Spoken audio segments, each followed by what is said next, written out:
আসসালামু আলাইকুম। আমি ডাক্তার সিজান সরকার। আমি আমার চেম্বারে আছি। আমার চেম্বারের নাম Mangal homeo herbal and veterinary complex. আমার পাশে আছেন মনোয়ার মামা। মামা কিছু কথা বলবেন।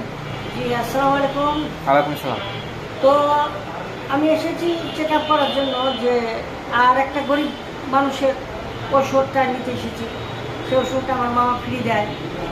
তো ওই মহিলাটা খুব প্লিজড, তার দম আটকে যাচ্ছিল, সেটা ভালো হয়েছে। দুটা ফাইল দেওয়াতে ফাইল হয়েছে। সে আমাকে বারবার ফোন দিয়েছে, এবার ধরে আমি এলাম। আর আমারও চেক আপ করতে এলাম যে আসলে বর্তমান জামানাতে স্ট্রোক রোগটা খুব বেশি হচ্ছে। এটা প্রেশারজনিত কারণে হয় স্ট্রোক।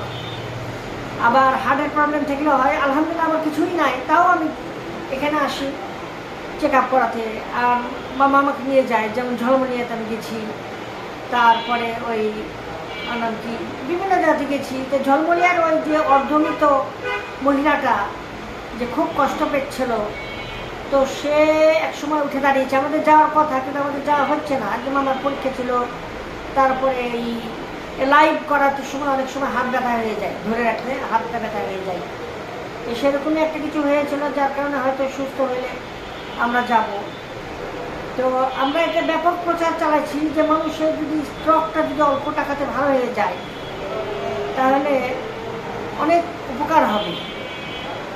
আর মেডিকেলে কি করেন, মেডিকেলে স্টক রোগ কিছুদিন রেখে ওই ছেড়ে দেয়। আমার দেখার মতো একটা ওই জামিরার একটা রুগী স্ট্রোক করেছিল, ব্রেন স্ট্রোক।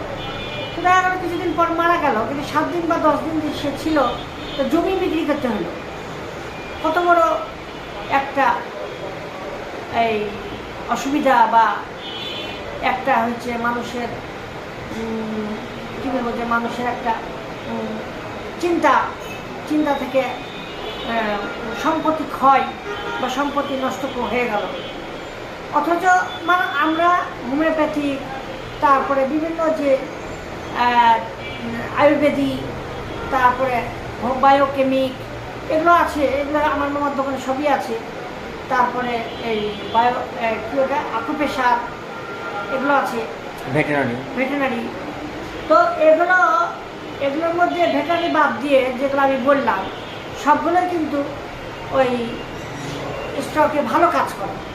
হ্যাঁ, অনেক সময় দেখা যায় যে হাত পা অবশ্যই নিচে, তেও আকুপেশার দিয়ে করা হয়, ম্যাসাজ করা হয়, তাতে অনেক সুস্থ হয়, ব্যথা দূর হয়। আস্তে আস্তে আস্তে ফিরে জোর করে হাঁটাতে হয়, হাঁটিয়ে অভ্যাস করাতে হয়।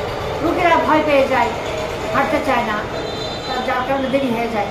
কিন্তু স্ট্রোক রোগীকে হাঁটাতে হবে, যেভাবেই হোক হাঁটাতে হবে। হ্যাঁ, মানসিকভাবে প্রশান্তি দিতে হবে, সাহস দিতে হবে যে না, এটা যেভাবে হোক এটা সমস্যা হয়েছে। তো ইনশাল্লাহ আপনারা আসবেন, এখানে অল্প খরচে চিকিৎসা করা হয়, কোনো সমস্যা নাই। আর মামা তো আমি চিকিৎসা করি আল্লাহ ভরসায়, এবং আল্লাহ ভরসায় ভালো হয়ে যায়। আমার চিকিৎসা stroke, brain stroke, paralysis, blood cancer. তো কথা বলতে বলতে একটা স্ট্রোকের রোগী এসেছে। তো স্ট্রোকের রোগীটাকে ট্রিটমেন্ট করবো আল্লাহর রহমতে।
মাথাটা সামনে ঘাড়ের দিকে